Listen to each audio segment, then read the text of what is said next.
Hey everyone, for today's lesson we are going to learn about finite, arithmetic, and geometric series, and we're going to identify the sums of arithmetic and geometric series using formulas for each one respectively. Before we get started, I would like you to please go ahead and complete this warm-up. This warm-up is going to be something that is very similar to what you will see on the short answer portion of your final exam. I'm going to ask you on your final exam to evaluate different trigonometric functions and ratios. And some of the problems might look like what you see here. So I would like you to please go ahead and evaluate the sine of 2 pi over 3, the cosine of negative 5 pi over 4, and the tangent of 150 degrees. It might be in your best interest to draw the first quadrant and redraw out all of your ordered pairs to help you answer each of these questions. It might be beneficial for you to identify the quadrant in which each of these degrees or radians are located. And that'll also tell you what the sign of your answer is supposed to be. So please pause the video, answer these questions, and when you have an answer, please restart the video and we'll see how well you did.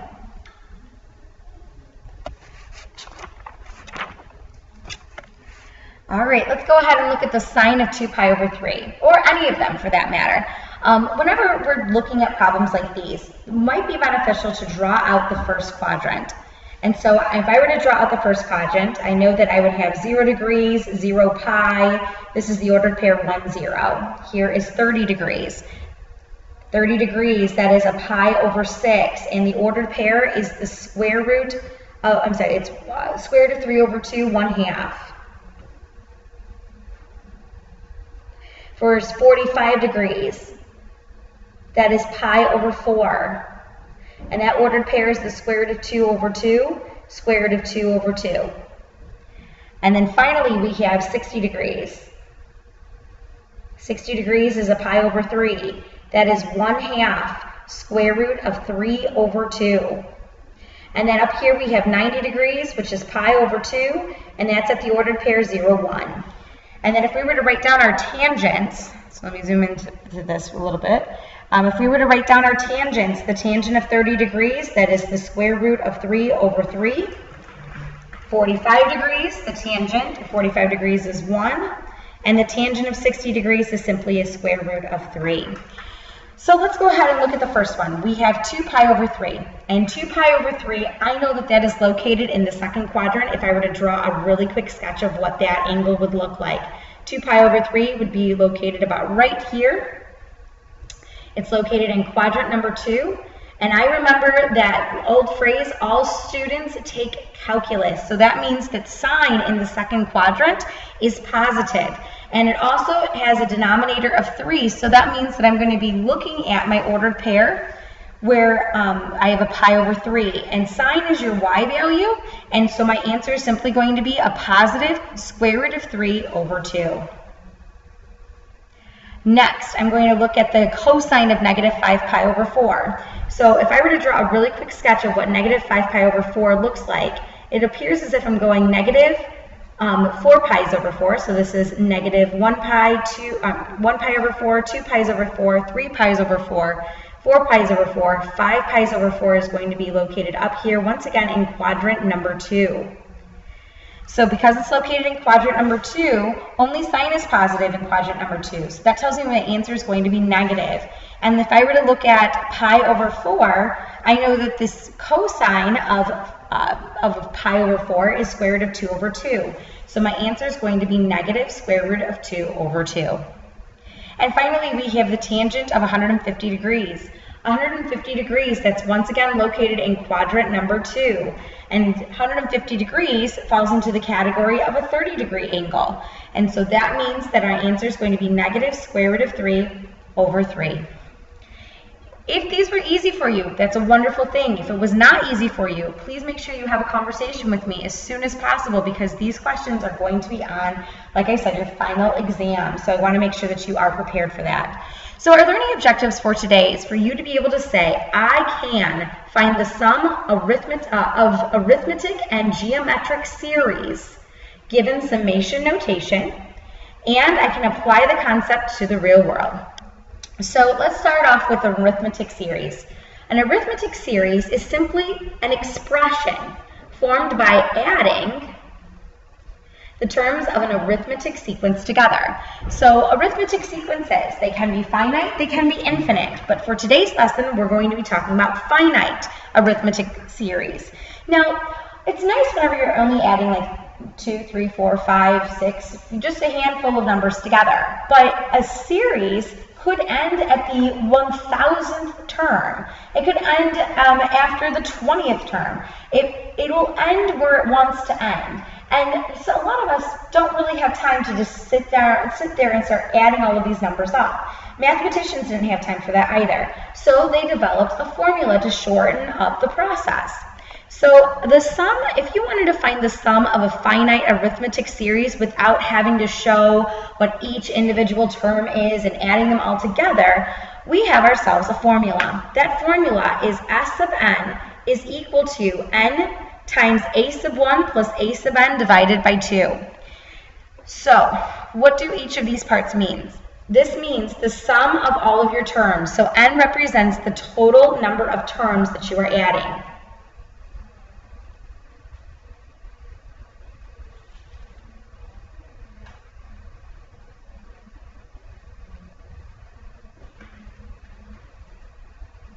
So it does not necessarily mean that we're talking about it ends in a certain position or anything like that. We're talking about your total number of numbers that we are adding together. So that is going to be your n value.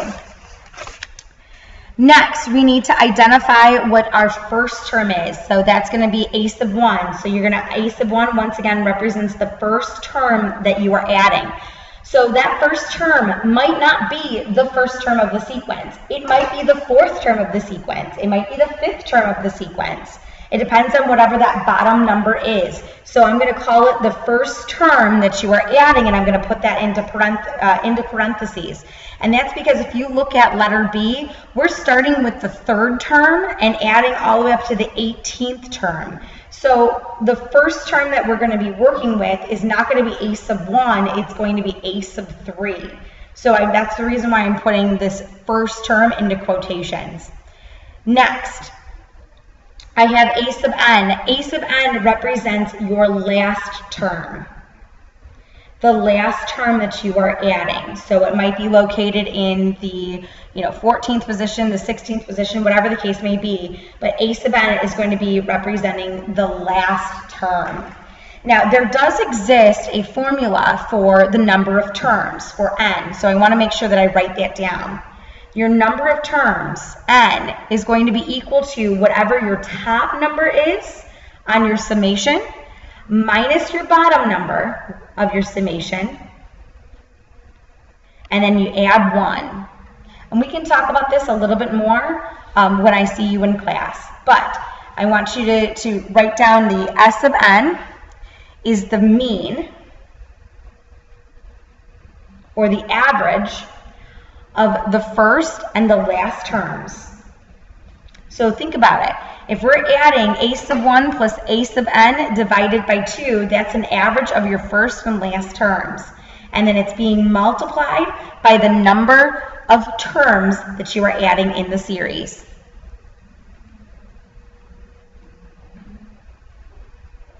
So we might be adding like 5 terms, 10 terms, 20 terms, 30 terms. It just represents multiplying that by the number of terms in your series. So let's go ahead and apply this rule in example number 1. So looking at example number 1, we want to find the sum of a finite arithmetic series. Here is our series, and the first thing that we need to do is we need to identify our total number of numbers. So if we're working with this formula, S is equal, S sub n, S sub n is equal to n times a sub 1 plus a sub n divided by 2, the first thing I need to find is n. I need to find my total number of terms that I'm adding together. So once again, n is going to be equal to your top number. So this is my number 1 thing. My top number is 15 minus my bottom number, which is 1.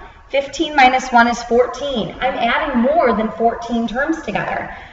I'm adding one more than that. So 15 minus 1 plus 1 is equal to 15 terms. I am adding a total of 15 terms together.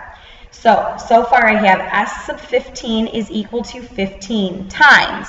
I need to identify next what A sub 1 is. So in order for me to find what A sub 1 is, I'm going to let I equal 1. So I'm going to go 9 plus 3 times 1, and that's going to equal 12. So my first term is 12, and I'm going to average it with my last term. So my next step is to let I equal 15. So I'm going to go 9 plus 3 times 15, and 9 plus 3 times 15 is equal to 54. So I'm going to add 54 to 12 and then cut it in half. Now that I've substituted all of my values into my formula, what I would recommend strongly is that you take care of your parentheses first and then multiply by 15. So in my calculator, you have to be very, very careful. You want to make sure that you are very deliberate with what you put into your calculator. So I'm going to start off by going 12 plus 54 and coming up with an answer. That is 66. And I'm now going to divide that by 2 and I end up with 33. So I am taking S sub 15 is equal to 15 times 33 because that's what my parentheses turned out to be. And 15 times 33, that is equal to 495. So if I were to add all of these numbers up, I would end up with the total of 495. I have letter B boxed for you guys to try letter B on your own. I can get you started with identifying your n value. Your n value is going to be where you take your top number, which is 18, subtract it from your bottom number, which is 3, and then add 1. So that's going to be equal to a total of 14 terms.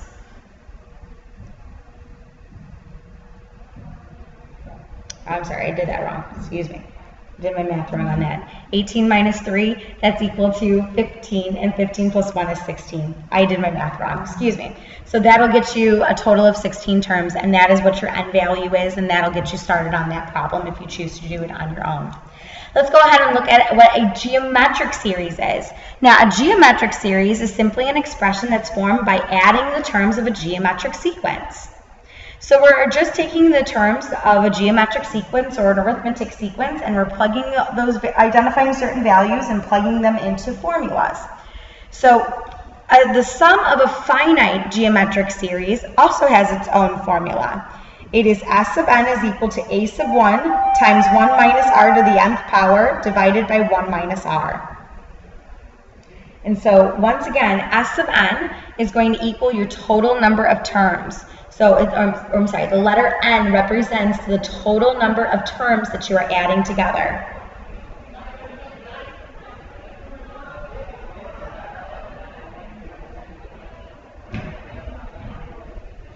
Please note that the total number of terms that you are adding is still going to be n is equal to your top number minus your bottom number plus 1. And then your R value represents your common ratio. And those are all of the, and then A sub 1 represents the first term, and I'm going to put A sub 1 into parentheses because it represents the first term of your series that you are adding. So it might be the first term, it might be the S sub 0 term, it just depends on what the first term is. So I'm going to put that in quotes and say it's the first term you are adding. The first term of your series, or your sequence. We'll call it series.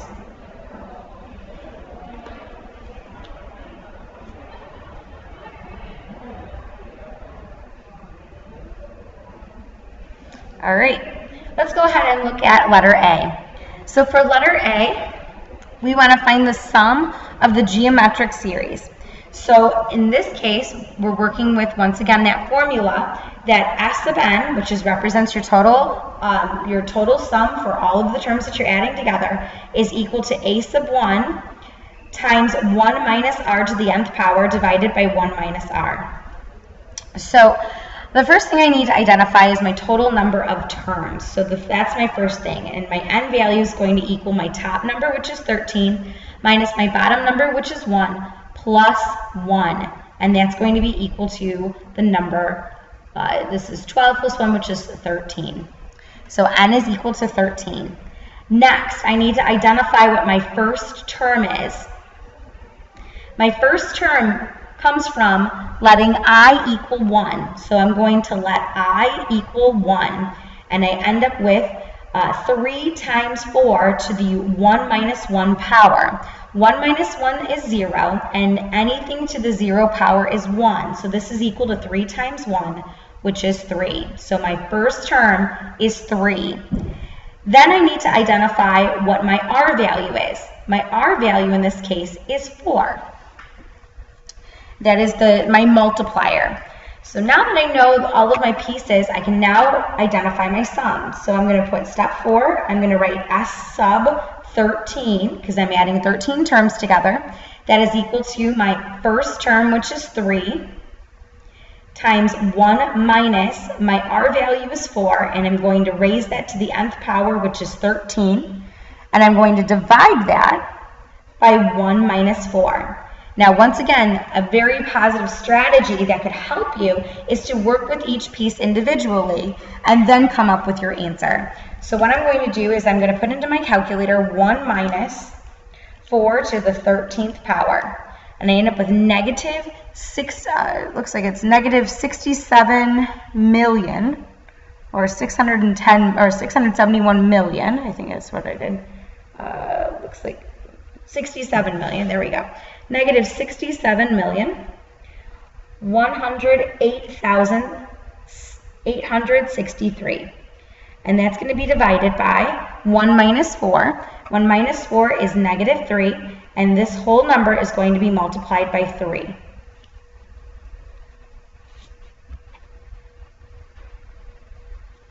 So once again, I can put that whole thing into my calculator exactly as I see it. So I'm going to go 3 times parentheses negative 67,108,863. I think I entered that incorrectly. Divided by negative 3 equals. Looks like we have 67,108,863. So it's 67,108,863. And that is our full sum. Let's go ahead and do it in the next one. I'll let you guys, we're going to do letter B together in class, but let's go ahead and look at letter C. For letter C, we want to find the sum of the series, and we want to round to the nearest 4 decimal places. The first thing that we need to do is we need to identify our total number of terms. So my n value, that's going to be my top number, which is 7, minus my bottom number, which is 0, plus 1. So 7 minus 0 is 7, 7 plus 1 is 8. Next, I need to come up with my first term. What's nice about this is that I think I could pretty much figure out what my first term is. It's going to be that number that's in front, but you have to be careful with that because sometimes the exponent that's given to you is not going to be as nice. So you have to be very careful. So I'm going to make sure that the answer is 2 before I continue. So I'm going to let I equals 0. So I'm going to go 2 times 3 halves raised to the 0 minus 1 power. So 0 minus 1, oh, it's not going to be a 2. You have to be very, very careful. So a lot of times people are like, oh, it's just going to be that first number. No, not necessarily. So a lot of times we think it's going to be that first number, but it's not. So 0 minus 1 is negative 1. And whenever you raise something to the negative first power, that means that you have to distribute that negative to each term. So this is really going to be equal to 2 times 3 to the 3 halves to the negative first power. And that means that I'm going to take the reciprocal of my fraction because each part is going to be raised to the negative first power. And if you have negative first powers, they're not going to be happy where they're at. So that's going to be 2 times 2/3. So this, whenever you raise something to a negative power, that means that you're going to work with a reciprocal. So this is 2/3, and so my answer is going to be 4/3. So 4/3 is actually my first term. Next, my R value. I need to identify my R value. My R value in this case is going to be 3 halves. That's my multiplier. And now I'm ready to plug it into my rule. So I have S sub, we have a total of 8 terms. That's going to be equal to my first term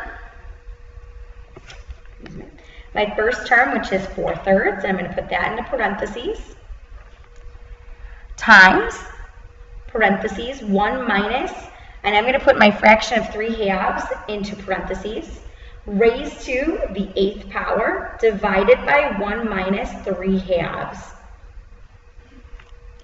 So now I'm going to identify my numerator and my denominator individually. And I'm going to write my answer, what I come up with over here, which I know sounds a little strange. So I'm going to have 4/3 in front, and I'm going to come up with my numerator. So in my parentheses, I'm going to make sure I'm very deliberate with my parentheses. I'm going to go 1 minus parentheses 3/2 raised to the 8th power. And I'm going to press enter, and I'm just going to round this to the nearest 4 decimal places because it's asking us for 4 decimal places. So that's going to be negative 24.6289. And I'm going to divide that by 1 minus 3/2, and that's going to be equal to negative 0.5. Now I'm going to be very deliberate with how I put this into my calculator. I'm going to use parentheses and go 4/3, close the parentheses, times parentheses, negative 24.6289 divided by negative 0.5. And when I do that, I end up with 65.6771.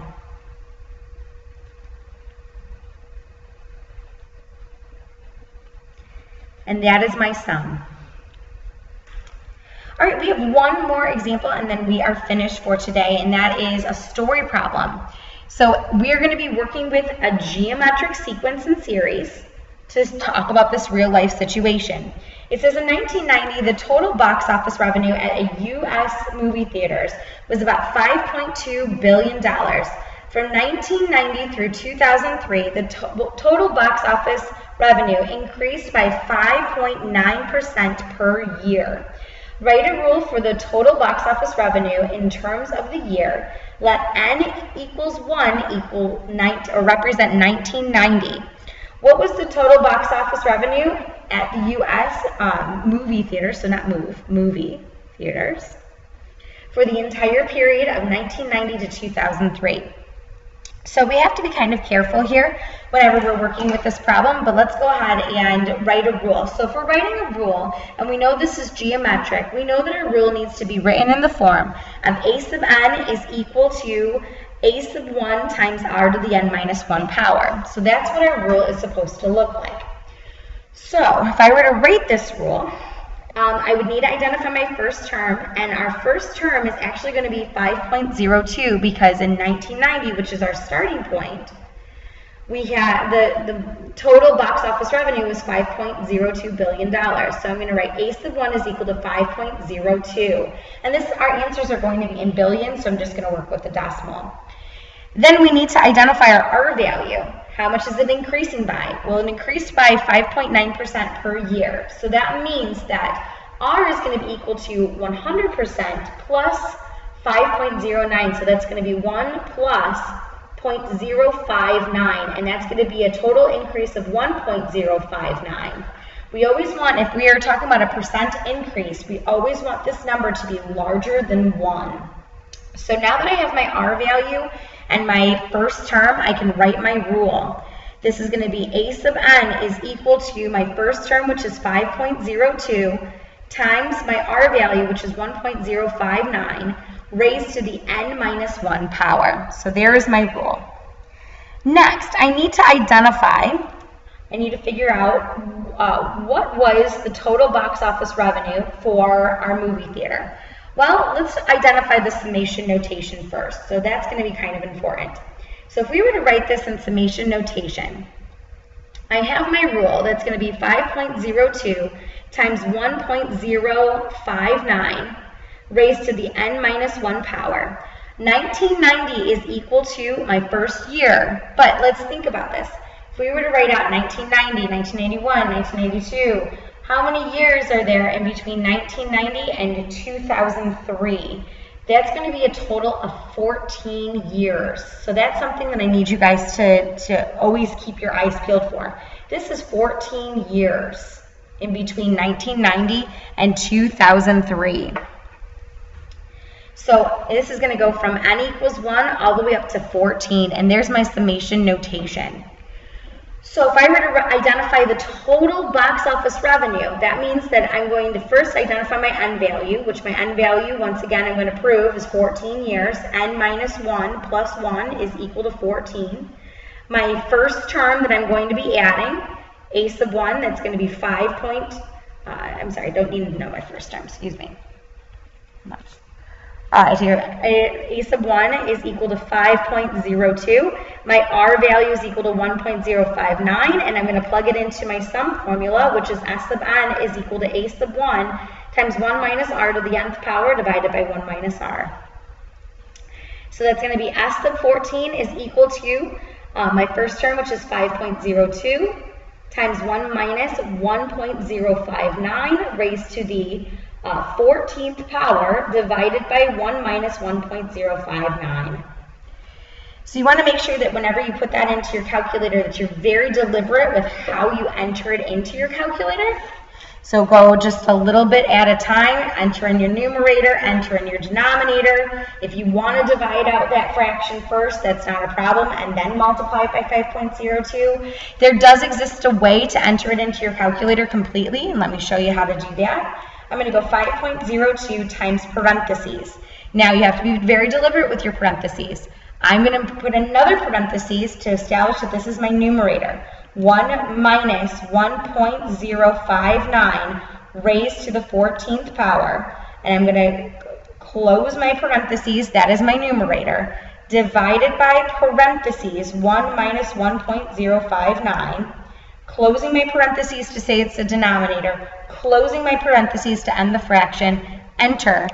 I have $104.76 billion.